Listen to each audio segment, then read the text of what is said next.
Hello and welcome to first in a long series of videos that we're doing to taste the best of Canadian flavors.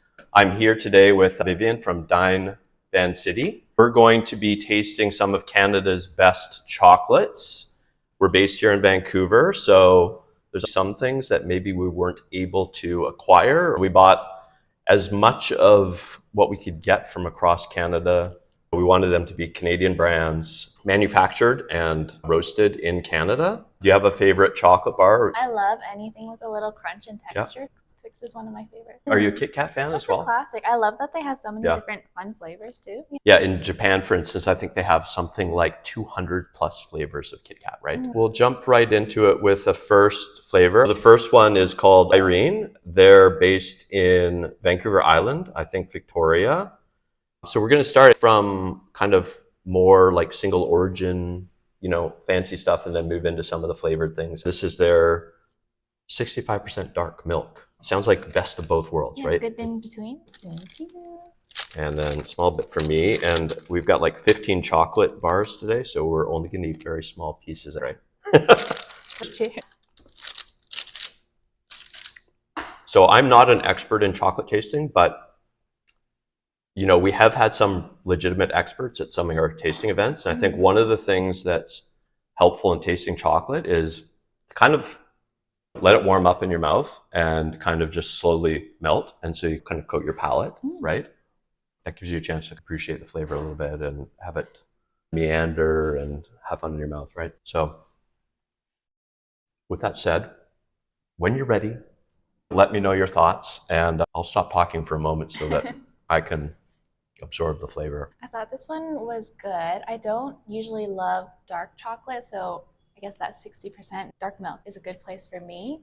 I felt like there were some notes of orange. Oh, maybe it's a bit of a sourness from the milk. For me, I actually really like dark chocolate, so this is almost a little bit too milky. I'm gonna probably start this off by giving this like a 2.5 out of 5. I know that's like a very sitting on the fence kind of thing, but given that it's our first, I think that's kind of where I sit on this. Yeah, I'm gonna go 3. That's generous. Our next one up is Quantu. The packaging is so cute. I believe this one is from, this is Montreal. So we're making good on our promise to deliver Canadian-wide chocolate here. Okay, so that's great. So this one is a 70% dark chocolate. They've won a gold at the Academy of Chocolate, which sounds great. So let's give it a go. Much darker, right? Cheers. It's a good thing we're doing this at 9:30 in the morning, not like 9 p.m. Chocolate does have a reasonable amount of caffeine in it. Okay, definitely darker. I mean, the last one was 65%. This is 70%. So basically what that means with chocolate is when it says 70%, that's the amount of actual cocoa bean without any additives. Nice. The other 30% in most chocolates of a 70% would be sugar or some sort of fat or some other ingredient. So people who are really concerned about health are pushing towards like 85, 90%, right? I don't care about that. Yeah. What did you think about 70%? I thought there was a bit of like a red wine taste to it. Definitely darker than the one we had earlier. This is definitely more in my wheelhouse. The milk was really present in the last one. And for this one, I felt like I got a little bit more of the actual taste of the chocolate. For me, that was great. Palate cleansing during part of this, right? So for me, it felt actually a little bit chalky, which is not necessarily a bad thing, but a little bit more bitter, not as sour as the first one. So for me, I think I'm going to probably put this at like 3 because it's a little bit more dark. I got a bit more of the chocolatey taste. What did you think? I'm going to scale back a little bit. I think as we get darker, a little lower. This one maybe a 2.7, but still quite nice. Awesome. Okay, so that's to 70% Bagua, and this is from Peru. Okay, so next one up is going to take us to the limit of our chocolate journey today in terms of percentage. Okay, so this is 85% dark, right? Which means we only have 15% sugar and milk solids or whatever, right? So for you, this might be a little bit aggressive. Yeah, my but mom would like it. This one is Hummingbird Hispaniola 85. I know them really well because One of their other ones is my favorite chocolate bar right now. Yeah. They're from Ottawa, and they've been an absolute juggernaut. You can buy them Whole Foods and other places. They've been great. So let's try to do this. Okay, you got a bigger piece that time. Cheers. 85%. I'm still getting a lot of that kind of wine taste like the last chocolate, but definitely deeper.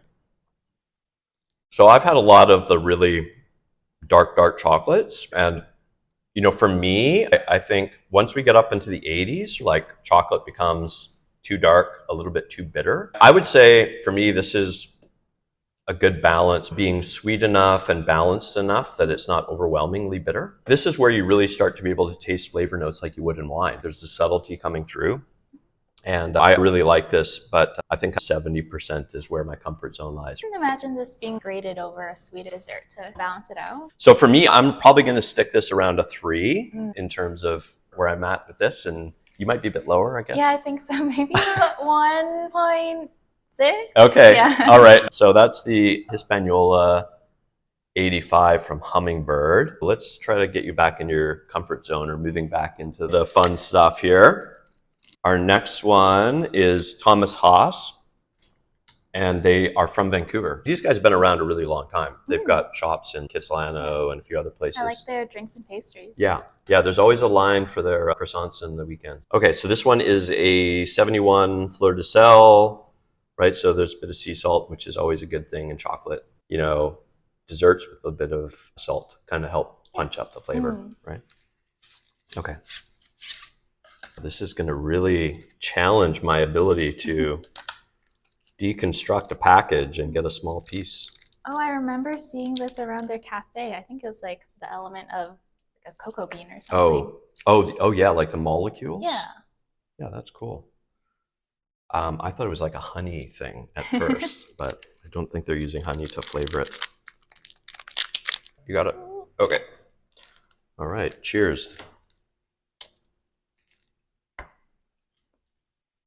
This one's a little bit coconutty. I don't know if Yeah. you can taste that. Yeah, definitely. No, that's very perceptive. I was trying to figure out what was that flavor.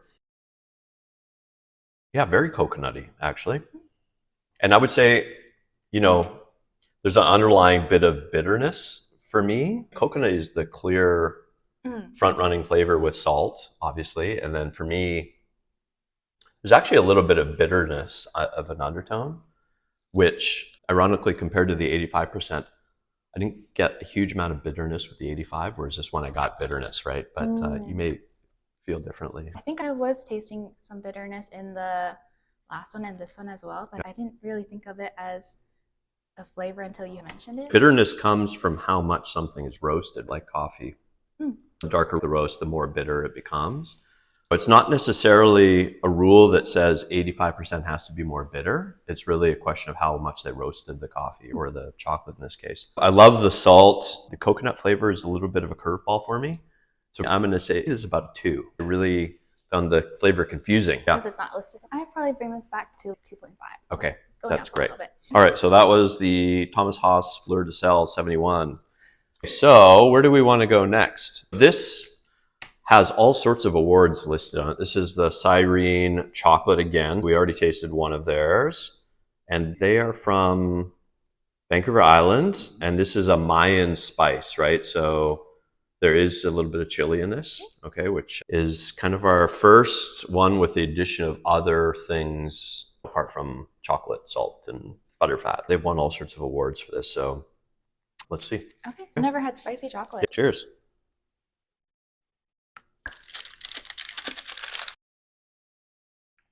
It's like hot sauces. You kind of are like, eat it and then you wait for the spice to appear, right? I can feel the spice, but I don't necessarily taste the spice. Yeah. Interesting one. Yeah. Yeah, it's not hot, but there's that bit of a tingle, right? There's that little bit of... It wasn't very sweet either. Right. Yeah. Kind of just chocolate. Yeah. Chocolate that tingles. Yeah. What do I think about this? I'm getting a little bit of heat now. It's like hot sauce where it takes a little bit of time to come up.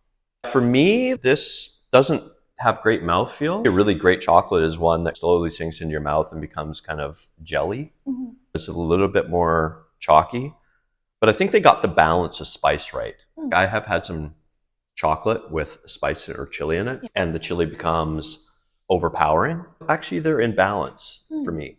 I wanted a little bit more on this one. You wanted more spice. Yeah. So for me, I'm gonna probably put this around a 3. I'm trying not to use too many decimal points, but yeah, like, so I'm gonna go for a 3 on this one. I did like the balance of spice and chocolate. Yeah. I'm gonna go for a 2 this time. Okay, got it. So that is the Mayan spice from Cyrene. This is a new brand. This is Galerie de Chocolat, and they are from somewhere in Quebec, I'm guessing. I think it's Montreal.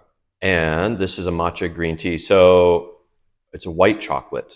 This is going to be a different one for us. This is going to almost have no chocolate flavor, I'm guessing, and be very kind of matcha. I'm getting to the age where white chocolate's a little bit too sweet, yeah, but still enjoyable. Yeah. Enjoyable. Well, if it's balanced well with matcha that's a little bit bitter, that could be great, right?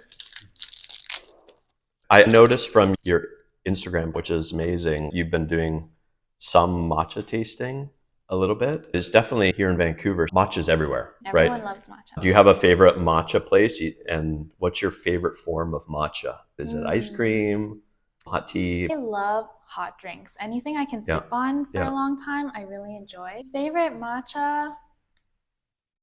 It's pretty difficult. I like Cow Dog and Matcha Corner. Okay. So this is Galerie de Chocolat, matcha green tea with white chocolate. Cheers. Yeah, definitely matcha-y. I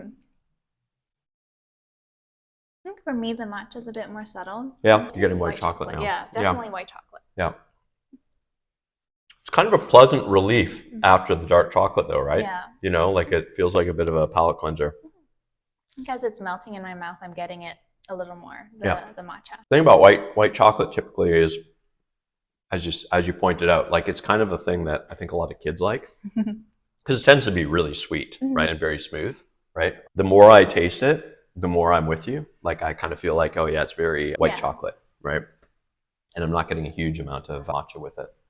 So for me, I think I'm just going to put this kind of right in the middle. I'm not being super generous with my marks so far, but I'm going to probably say like about a 3 for me. I'd probably like to see more matcha in it. Yeah, I would do 3 as well. There's room for improvement. Okay.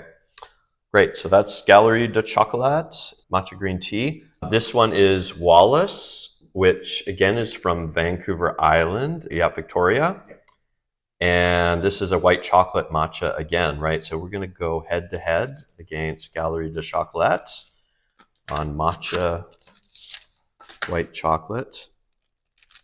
Okay, and this is nice and thin. One of the subtle things that really tickles my interest with chocolate is I really like a thin chocolate bar because I kind of let it sit in my mouth and melt and absorb. You know, really hard to kind of accomplish that without doing a lot of crunching and chewing, right? So for me, you know, there's actually not a lot of matcha flavor in this, again. Yeah. It's not as sweet as the last one. It's true. Right? I think I could eat a little bit more of this because it's not as sweet, but there's still not an abundance of matcha flavor, right? If you've had a lot of matcha, then this would be a little bit toned down. Yeah. But it's nice. Like, I think they got the balance of the ingredients kind of quite good in this. I think maybe I was the opposite of you. I preferred like the thicker chocolate because this one was gone too soon. It was gone too soon? Yeah. Okay. But enjoyable. So for me, I'm going to go 3.5 on this because I liked it more than the last one. Yeah. I'm going to keep this one as a 3. They're both kind of the same. I was hoping to find this as a toned up version of the last one in terms of matcha. So that was Wallace Matcha White Chocolate. Okay, so this is a new roaster. This is from Vancouver. To be specific, this is East Van Roasters. Okay. And they have a couple shops around Vancouver. So this is the orange and almond nougat dark chocolate. It doesn't say, it's 70% chocolate, cane sugar, almonds, honey, orange. Let's give this a go. I'm excited to. This is getting into the territory of Twix, right? And texture. Yeah. Cheers.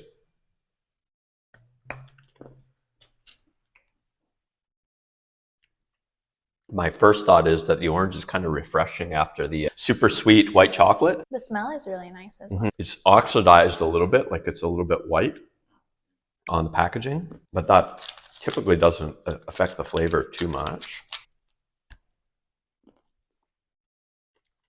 Kind of reminds me of the first dark chocolate that we tried, which was a little bit orangey. Of course, this one's a lot more. I really like all the crunchiness. Yeah, so for me, the orange is the most powerful flavor, obviously. I like the bitterness. I think it's the orange peel kind of orange, right? So I kind of like the bitterness. It matches the chocolate quite well. Yeah.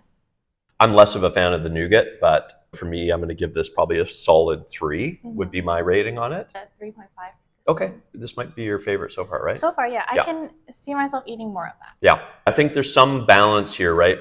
You like crunchiness. I like the smoothness. We're definitely providing two very good different perspectives on this, but this was East Van Roasters, orange, nougat, and almond.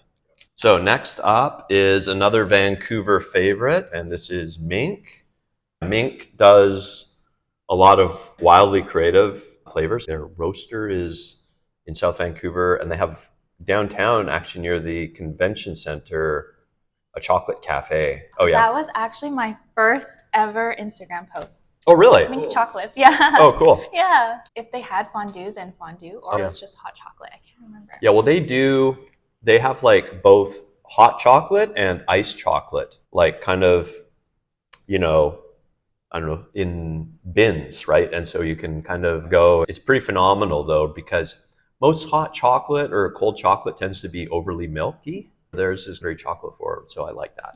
Yeah, cool. Okay, so Mink, this one is, again, wildly creative flavors. This is called Queen Cake, and so it's a marzipan flavor. Just take a piece. Thank you. Cheers. This is different because they actually put filling on the inside, right? So this is like, the goal of this is it offers the package format for what you might get if you went to a little chocolate place like a Purdy's, where you get the individual bonbons, right? But they've done it in a bar format, right? I'm sure there's people out there that love marzipan. I'm not one of them. I'm still trying to figure out what the taste is, but I can't. No, but I think you're right. I think it's like a almond paste, right? It's sugar and almond meal. So there's not a lot of chocolate flavor because the filling is so dominant. For me, probably I'm going to say this is a 2 for me. It's like too dark, but too sweet at the same time. Right. Okay. All right. So that's a Mink Queen Cake, the marzipan flavor. Okay. Kasama. Do we know where this is from? This is... Where? Vancouver Island. Wow, Vancouver Island's coffee or chocolate game is strong. There's a lot coming out of Vancouver Island. So this is Kazama strawberry, and it's another white chocolate one. Palate cleansing time. Their packaging is secure, like nobody's going to break into that without. The color is so cute. Yeah, the color is, it's definitely strong. Okay, cheers. Strawberry white chocolate. You can smell the strawberry immediately, right? Yeah. I don't really taste the white chocolate. It's kind of just strawberry jam. Yeah, no, it's very strawberry. It tastes like jam. I'm not sure there's much more to say about it. It's like suddenly hitting all of my mouth all at once. Yeah, for me, I hate to say it, this is going to be very low for me, like 1.5 maybe. Yeah. I'll put it at a 2. Good for kids. This chocolate bar has received a lot of awards though. So it's interesting, right? Having done a lot of tastings now in different categories, I think we found that taste is very subjective. Different people look for different things, and it's all okay. At the end of the day, judges probably like it because it's innovative and they got a lot of strawberry flavor maybe. But yeah, for me, that's about as much as I could eat. It's really strong. It's really strong. Okay, so that's the Kasama strawberry flavor. What's up next? Okay, Midnight Dark. Okay, this will serve as a good palate reviver, right? Because we're getting back into dark chocolate. This is 72%. There's not anything else in there except for some sugar and cocoa milk. Okay, I've not opened this in the most ergonomical, efficient way. So you got an overly large chunk.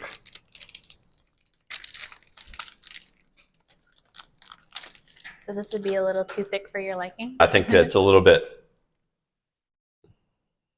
Smelling is a good part of this whole process, actually. Just takes a lot longer to melt when you've got such a big. For a dark chocolate, I kind of like it.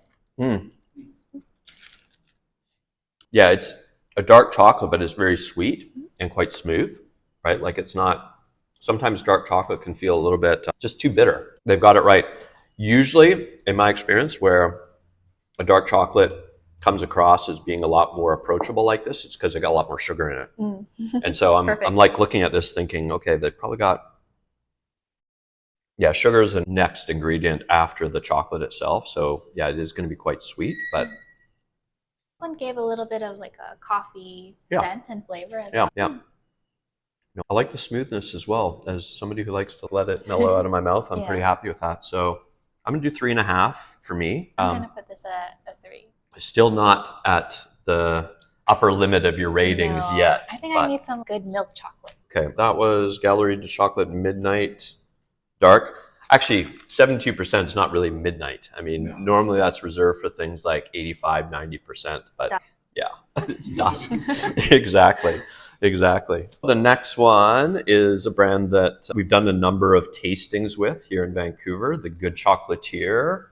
And they've been creating a lot of really innovative, fun flavors. One of the things that they've done that is unique is that they tend to not overly roast their beans, if memory serves correct.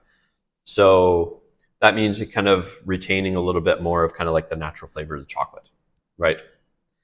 Having said that, it also is flavored, it's blueberry maple, so it's going to be a lot of other flavor in there. So let's see.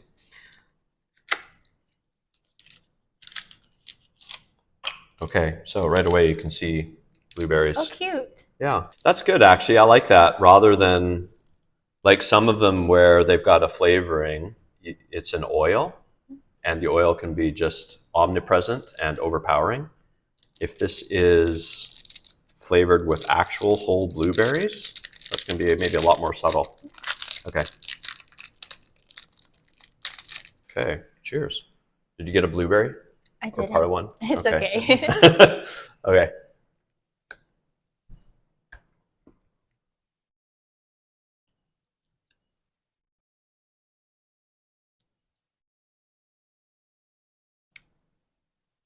Did you taste the blueberry? No, not yet. Maple, definitely. I think I'm missing both the flavors in there. Yeah. Kind of to me is just a bit of a dark chocolate. Yeah. Yeah, I'm getting the maple flavor. Yeah, I'm not sure it's doing much for the chocolate for me, right? Like the maple, it makes it taste a bit earthy. I don't know. But yeah, I'm not getting any blueberry at all. Yeah. I hate when like there's a description and then it doesn't really match what you're getting. So I'm going to go for 2. Okay. Yeah, I'm inclined to kind of be around the same rating on this. I'm going to also go 2. Yeah. And for me, the reason I think I'm going to go 2 is just because I think part of what you said, it doesn't really deliver on the blueberry and maple. I did get maple, but for me, it also doesn't really shine in the dark chocolate space. I think the maple kind of changes the taste of the dark chocolate for me. So we're going 2 on that. So this is Wallace from Vancouver Island, and it's a bee pollen and white chocolate. Let's see. I've heard bee pollen is good for a lot of things. Let's see if it's good for chocolate. I think there's a certain group of people who really like the texturing on the back. It looks kind of like a bird food. Yeah, it does. This is a thin one, so it looks like a big chunk, but okay, cheers.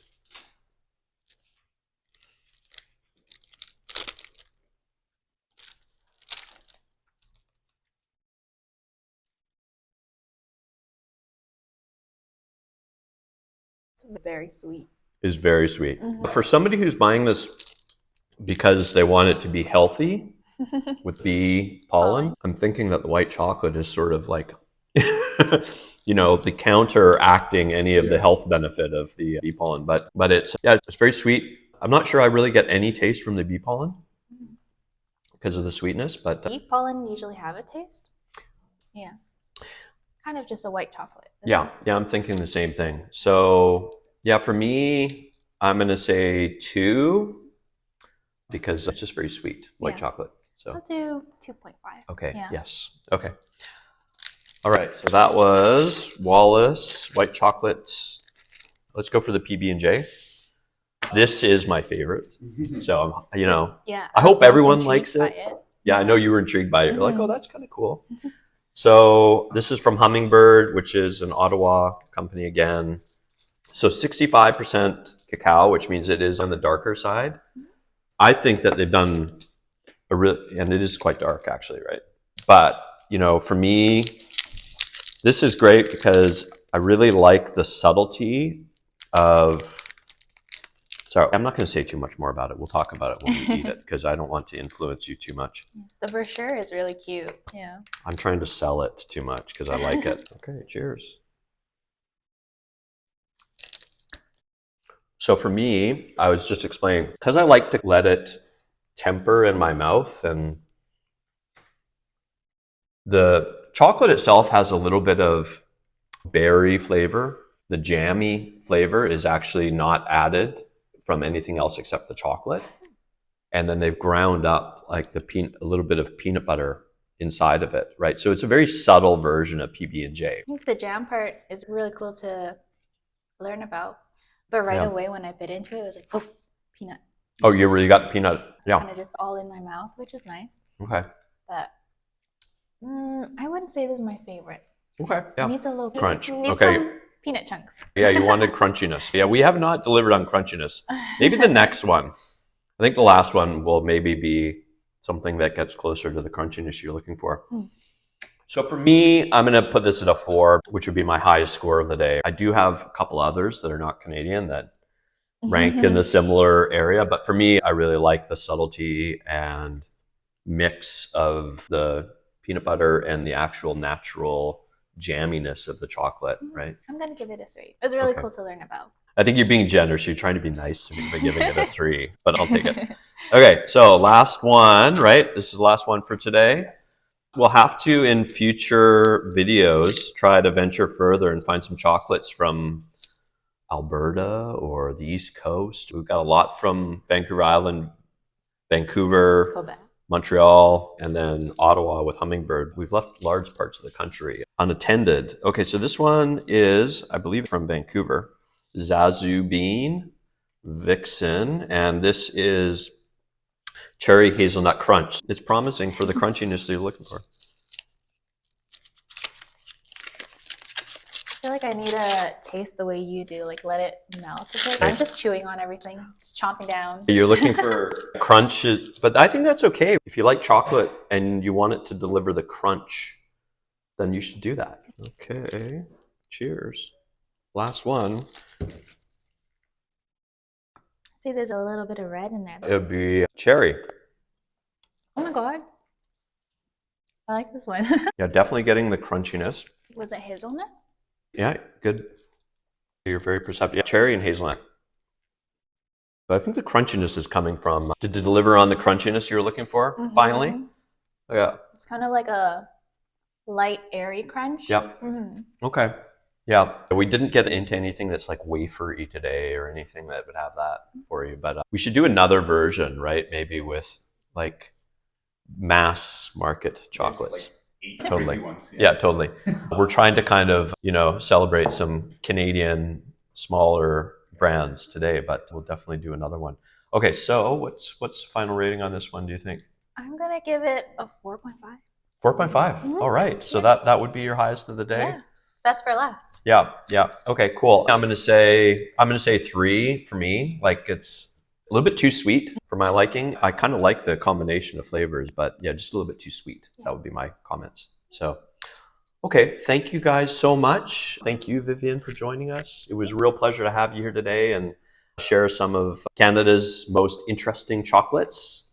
We'll be back with another episode soon where I think we're going to try some more mass and mainstream chocolates, as well as potentially dive into some other flavor categories like maybe instant noodles, coffee, chips, and non-alcoholic beer, which I think is rising in popularity, right? And I have to say, we've tried the non-alcoholic beers. They're like basically as good as the ones with alcohol. So anyway, all of that said, thank you again, Vivian, and thank you guys. Take care.